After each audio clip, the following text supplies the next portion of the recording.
We hope you missed us because we missed you. We are back with Red, White, and Brown by Live. And here's a fun one for you guys. So we, as usual, have watched all of the Indian matchmaking season 1, and we, abhor Sima Aunty to the max. We love Nadia. We love the talks about Dyson vacuum cleaners over Zoom or whatever that they were doing. We loved it. At the same time, we hated it because we all know what Indian matchmaking perpetuates in this concept of like, how does matchmaking even come about? Why we don't like Sima Aunty, all of it. But that is coming from the point of view of Mira and I, who are Indian. Like, we were actually born and raised in India before we moved here. Now, here's a fun kicker for you guys. We have our token white boy, Michael. We love Michael from Missouri, who has absolutely no idea how any of the Indian matchmaking process even works at all. So we wanted you guys to hear it directly from Michael. What did you think, Michael? What was the show like from your eyes? What did you think about it? Do you actually believe that India does matchmaking like this? No, but before Michael, you start, I have to tell you guys, Netflix #1 has been Never Have I Ever. And Netflix #7 in the US has been Indian matchmaking.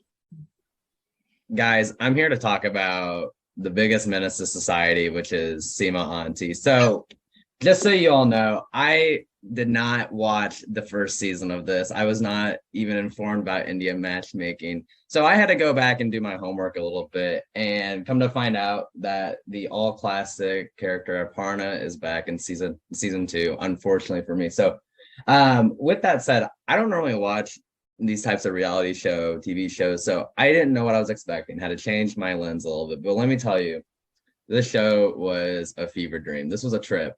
I went into watching this, just kind of thinking this would be like Keeping Up with the Kardashians type sort, but I was just really like challenged and, put in some like uncomfortable scenes while watching this. So for those that don't know, like Indian matchmaking is a show where we have our star Sima Aunty, who comes into the families of these characters that are playing in this reality TV show. And she's essentially coming in to find them a match. But the way she goes about it is very, I should say, resume like. So she will ask the people like, what are you looking for? And they'll just list a bunch of stats: tall, funny, likes to travel, and sometimes really, really specific things.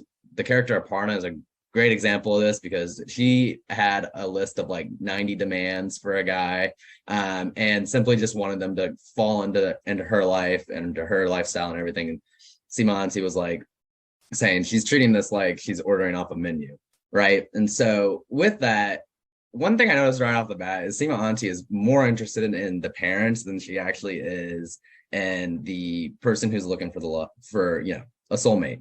She spends so much time with these parents and, really to accomplish the goal of, finding the best match for the family, almost hedging a bet for these two families. Like, we will find you someone that will keep the family name, going strong. We'll get you married into a good family. And that was like one thing that struck me right off the bat, right? Because that's not really one way I would necessarily think about this. And then when we're watching these characters like talk about their qualities, like it was just it was a little cringy to watch, just because like, we all know this while we're watching it, but like when you're looking for someone to form a relationship with, it's not so much that they have this, you find someone that just meets this list of criteria, but that's something I'll dig into later. The characters in the show, in season 2 at least, I actually liked the characters. Now, one thing I will say is that like they really gave kind of 2 buckets for the guys that were in this. One bucket was they had no personality at all. Like no personality. They were very dry. They were just, they're making them seem like they weren't a suitable match at all. And then you just go completely to the other end of the spectrum where you have like these guys who are wanting this Playboy mansion lifestyle. They just want, a doll trophy wife. I think in this season we had the investment banker, we had the jeweler and everything. So it was just kind of like a funny dynamic, and just interesting to see like what their needs were. But ultimately my favorite character in this, and I want you guys to know, or agree, disagree, whatever, I really liked Arshneel, the Sikh from Cleveland. I think he was not only the sweetest character, but like after watching all these episodes, I didn't want to watch this guy get his heart broken. He ended up getting a match there at the end. Small spoiler alert, but one thing I want to dive into is Sima Aunty has a terrible track record. I went and looked at season 1, and none of these people are Zero. Like, with the person she matched them with, right? So, what does this mean about Sima Aunty? What does this mean about the way she's going about it? I have some thoughts on it, but I want to hear what you guys are thinking. Priya, why didn't you go? Sure. Y'all, when I watched season 1, I knew the second I was going through it, I was like, none of these matches will stay together.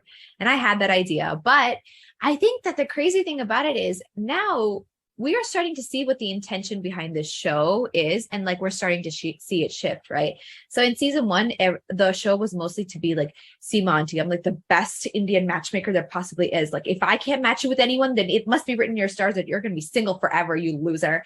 So like, it was like that, right? And then you get to season 2, and now it almost seems like the writers are like, you know what, Sima Aunty, why don't you actually show us what you got? Like, you really think you can put them together? You really think so? Are you really the best matchmaker in Mumbai? Look me in the eye and actually make it happen. And I'm like, oh, so we're testing her skills now because we realize that she is absolute garbage. I love that we finally come to the realization after like 20 episodes. Now, what I also noticed is that they brought back some of the favorites from season 1, not in the intention that they were like, oh, these are like really good characters that we should matchmake again. They just based off of audience reaction. They looked at like Instagrams and be like, oh, who gained the most followers after season 1? Who gained the most fans? Let's just bring all those names back. Who are all the people that this season's viewers would want to see single? Like, you see Pradhyuman, who's a jeweler who wanted the girl who was like a finalist at Femina Miss India, because he just wanted a trophy wife, right? He wanted someone who was pretty. He was like, I work with jewelry for a living. Like, I want a fine jewel in my house. He actually says a line like that in season 1, I think. And so they bring him back because at the end of the day, he's a fuckboy, but like, that's still people's type. That's still somebody that like audiences are attracted to. So they brought him back. They brought Nadia, who's like super bubbly and cutesy, and like everybody gets along with her and she's the life of the party, and they brought her back. It's not like they picked characters that actually added value to the story. They picked characters that they knew the audience really just wants to see. They already liked, they wanted to see. So I have a feeling that they're going to try to keep these people single for as long as they are going to keep making seasons, because they just for a 3rd season. Yeah, exactly. But these people want match. I mean, they're not even working with Sima Aunty. I don't know what they were doing in the show. Aparna and Nadia are not working with Sima Aunty anymore because the matches didn't work out. So Aparna's doing her own thing, looking for dates on her own. And she moved to New York to meet more people, right?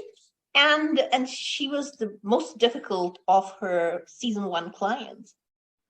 What I also can't get over is like, I love the repetitive jokes that keep coming back, where they just keep tackling the same thing over and over and over again, right? The one where she's like, you have to lower your expectations to 50 or 60%.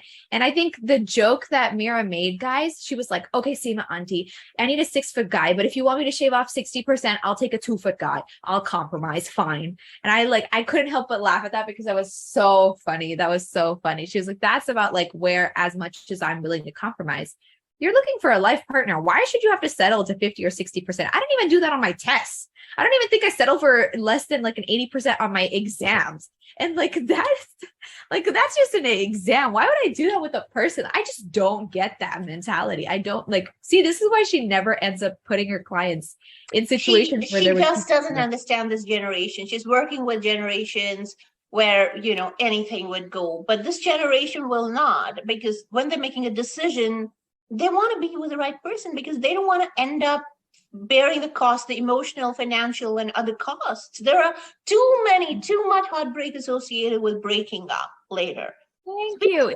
If I may too, I think one thing I was kind of getting at this, and I don't know if they were intentionally doing this or if it's something that's implicitly going on, you kind of have to pick up on, but you kind of start to see that okay, not only is she not able to do the job she said she can, with the approach she's taken, make me a list of criteria, I'll find you someone that kind of fits that. But you start to see that when it comes to developing a good match, a good relationship, that you start to see that you can't just make criteria for yourself for people to meet, and if they don't meet a certain checkbox, it almost takes us back to Mr. Malcolm's list in a way, where if you don't meet a certain tick, then you're just gone. It's one of these things where both, it has to be a mutual a mutual thing where both people make changes in their life to fit one another in. Not what what's her name, Aparna wanted to do in season 1 and say, I need someone to just, be okay with my life and just simply fall into the way I'm going about life. It's not quite like that. Like, it has to be a mutual thing where both people are making changes in their lives to fit one another in. And that's something that I noticed here at the end of the show is like, well, maybe this is like the direction they might be going in, or maybe that it's really just another reality show where they're going to keep these people single and see how many hits they can get. But if it can develop in that way, I think this actually might make for a really, really cool little arc. Who knows? I agree. I think the concept of, I will say that at the very least, they're picking people who are diverse. Like, I use that very loosely because they brought in Shital this season, who is older and she's in her 30s. I say older in like relation to the rest of the cast, not that she's quite literally like an old person. But she's in her late 30s and she's looking for love. And they're like, okay, you know what? Like, we're going to have some trouble finding something for you. I'm like, okay, not in this generation. Like, people get married later and later and later in their lives. I'm like, let's say you are somebody who wants to be a neurosurgeon. First, you have to do undergrad, then you have to do your 4 years of med school, then you have to go through 7 years of residency. That's if you don't want to do any fellowships. That's if you don't want to do an intern year. That right there takes you into your 32. So what are all these people doing? If they want to focus on their studying, they just get married later in life. Like, it's really common. But the show, of course, just takes that very normal concept and again makes it like a, you want to get married in your late 38s? Like, you might as well just die alone at this point. Like, why do you even want to get married? Nobody wants to marry somebody like that. And I'm like, oh my God, like the over exaggeration of some of these Sima Aunty criterias in modern day just send me for a whole loop. Just send me for an absolute loop, because I'm like, I have so many family members who have gotten married in their late 30s. Like, I'm not talking like 1 or 2 off chances. Like, a majority of them are choosing to do that. So I'm like, where are they getting these? Like, it's like they take all these Indian ideals and they put them into American society. And they're like, let's hope that these like caste types are still perpetuated. I'm like, but they're not. They're literally not. Like, how this ended up as a top 7 like show on Netflix is only because I think it's just comedic to watch the drama. Like, the same way everybody loves the drama of Keeping Up with the Kardashians. It's like brain dead humor. You know what I mean? Like, you want to feel brain dead at the end of the day, you watch something like this. Like, you don't want to think more about it. You're just like, oh, it's drama and I love drama. Like, that's it. So I have to tell you there's something very interesting. And I think Sima Aunty needs to understand this, because I remember there was a book in our study material back at Stanford. It was called Everything I Know About Economics I Learned from Online Dating. Professor Paul Oyer at Stanford GSB. So he took an economist's point of view towards dating, and he compared it to, how that decision making and choosing the right partner happens in people's heads. And the decision making is the same decision making that people would do when they're picking up real estate. So he actually used economic models to this. Is this the best possible theory? Is that the one with the best, where it's like you have 4 people on this side who want to be matched up with 4 people on this side, but they all have their criteria. They're like, this person likes this person likes this person, but this person likes this person. They're their second choice kind of thing. But you do it in such a way that you don't pair everybody up with their first matches. You pick who would like, what would optimize the maximum amount of happiness throughout the entire group by ending up with each other. Is that the theory? Is that what we're no, it's about demand and supply. Okay, well, I was totally off. So sorry everyone for that random lesson on this. I highly recommend this book. It is called Everything I Need to Know About Economics I Learned from Online Dating. There's another such book like that. I'm forgetting the name of the book, but I can send it to you, and we can post it on our social later. But yes, there's a scientific way of doing this, and there's been a lot of studies done on how people choose their life partners. It's not as simple as creating a list and then going to the families of the most probable people. I especially like the personality of Viral. I mean, I kept calling her Viral for the longest time during the show. But I especially liked her personality, Viral, and she was so specific about what she wanted. She was clear. And as a generation, for generations, we've been very clear about what we want in life, and it's good to have clarity. How can somebody come and tell you don't be clear? Or, say, shave 60% off your expectations and still be happy. What was she marrying for? Experience with it. Not my typical cup of tea, but I think I will be here watching season 3. So straight from the horse's mouth.